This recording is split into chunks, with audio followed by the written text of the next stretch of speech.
For decades, France sent prisoners to a place so deadly it was meant to erase them. Almost no one escaped Devil's Island. One man did, and lived to tell how. Devil's Island was part of the French penal colony in French Guiana, operating from 1852 to 1953. It wasn't one prison. It was a system isolated camps, disease, forced labor, and the Atlantic Ocean as a wall. Mortality was staggering. Survival was not the goal. Among those sent there was René Belbenoît.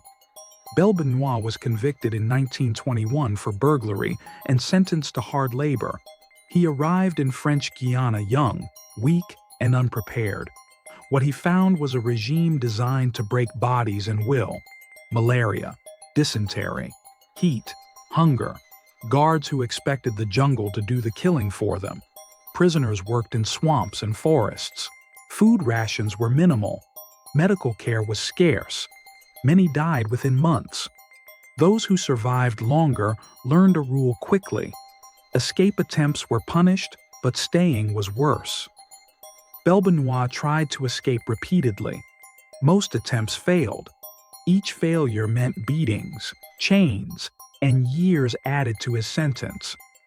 He was transferred between camps, including the dreaded Ile du Salut, the island group that included Devil's Island itself, reserved for political prisoners and the most tightly controlled inmates.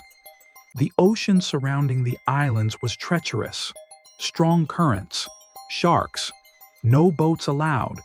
Guards believed the sea was enough. It wasn't. In 1935, after more than a decade in the penal system, Belbenoît planned another escape. This time, he waited. He observed routines. He studied tides. He understood something many didn't. Patience mattered more than bravery.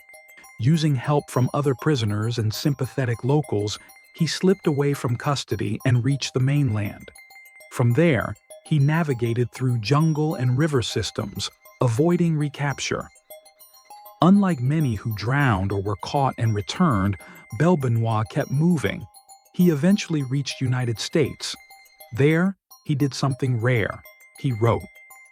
Belbenoît published memoirs describing the penal colony's brutality, including Dry Guillotine Asterisk in 1938.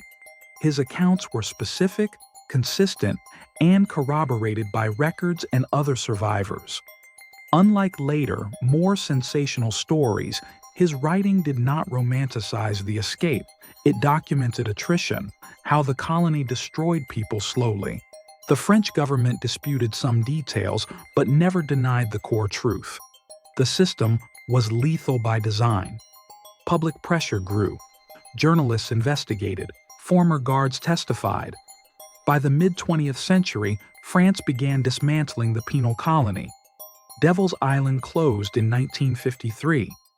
Belbenoît remained in the United States, where he died in 1959. He was never returned to France in chains. His survival was the exception that proved the rule. Devil's Island wasn't meant to rehabilitate. It was meant to disappear people. Escape didn't mean freedom right away. It meant months, sometimes years of hiding, hunger, and fear. Most escapees never made it far enough to be heard. Belbenoît did. Today, Devil's Island is a tourist site. The ruins remain. The cells are silent. The ocean still roars around them, but the system that once relied on isolation, nature, and neglect to kill without bullets is gone, exposed by those few who outlived it.